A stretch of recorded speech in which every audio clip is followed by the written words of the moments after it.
I'm your host Alex Cook, and we're going today to be going over pixel art.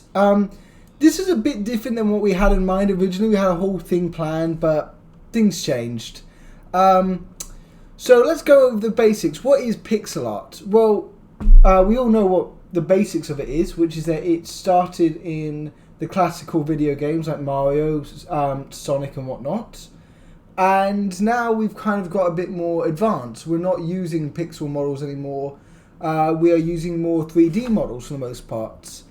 However, as we said here, we also indie games are starting to adopt pixel models as their sort of basis. And so, well, the first things first. What programs do we use for pixel art? And it is Pixel. I can't pronounce that right. Piskel, I think it is. And it is an online browser program which is really easy to use. And all you need to do is just type it in to your search bar and you will be able to find it.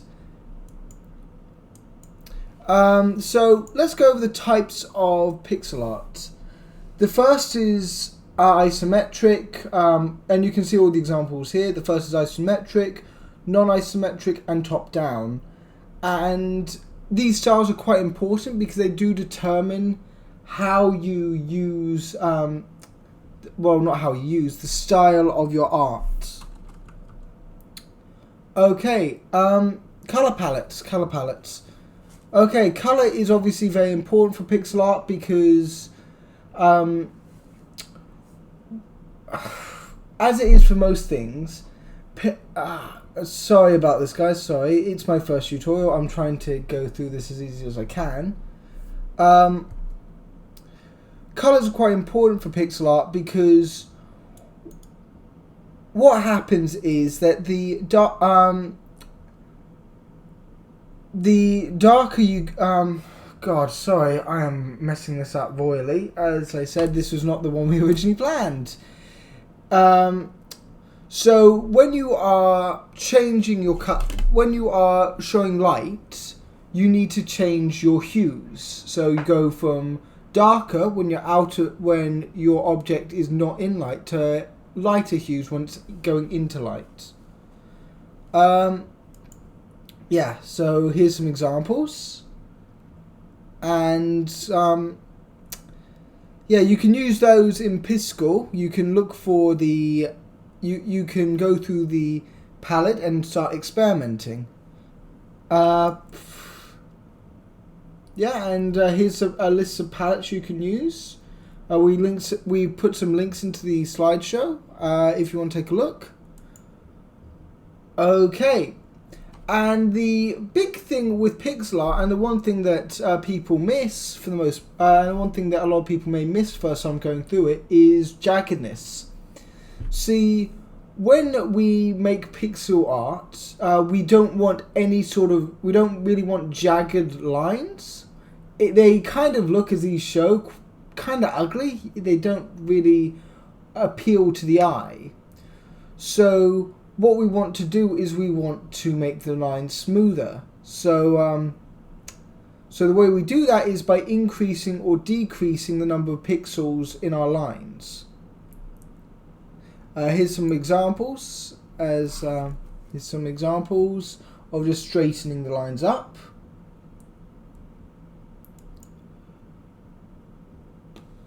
Okay,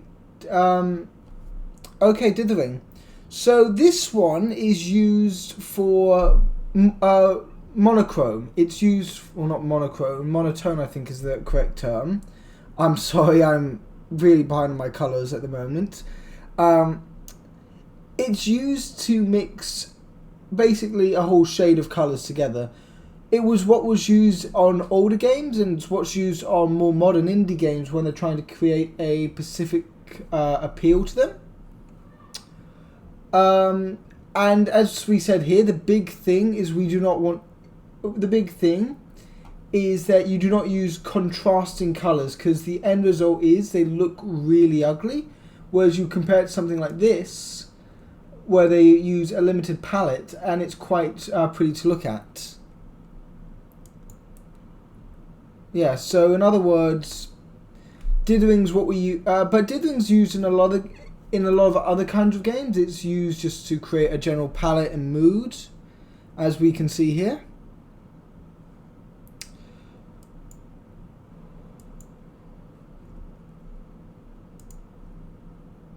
Okay, sorry, but I'm still going through all this.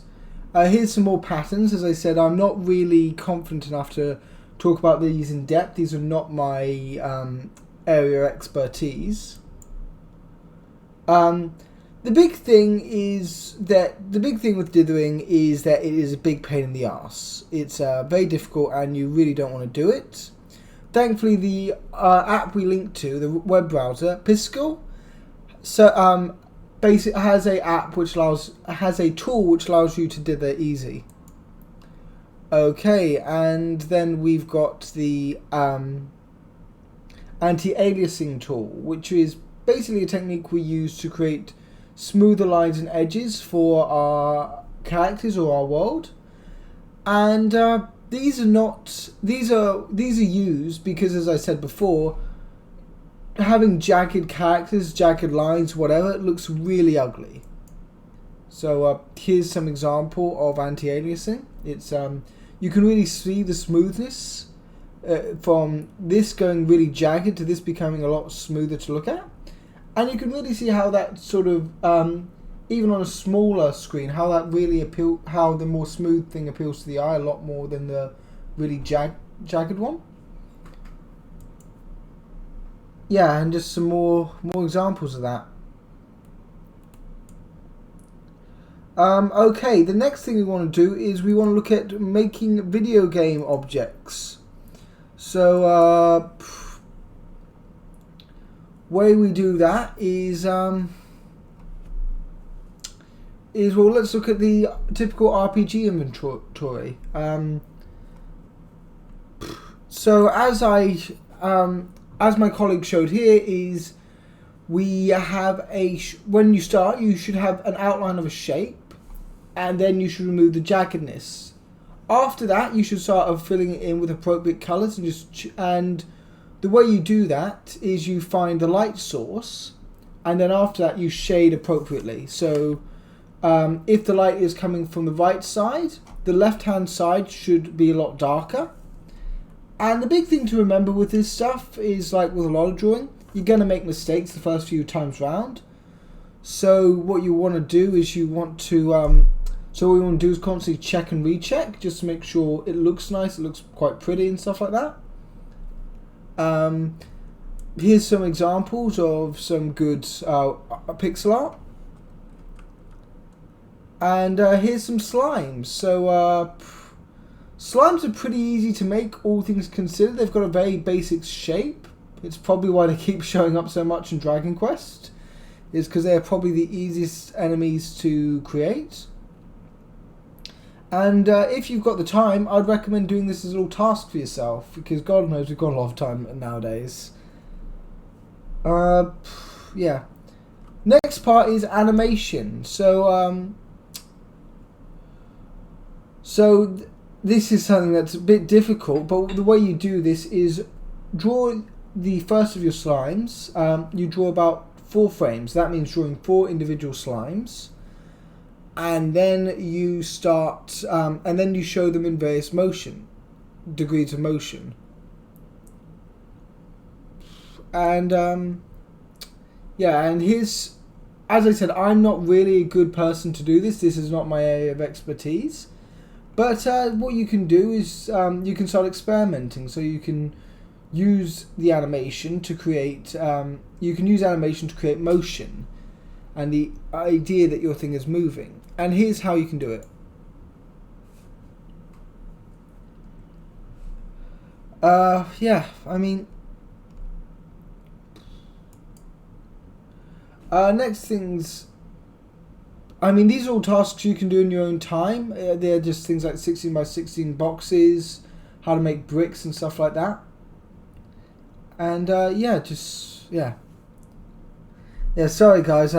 First tutorial, and we've had the virus outbreak, so I'm a bit messy at the moment.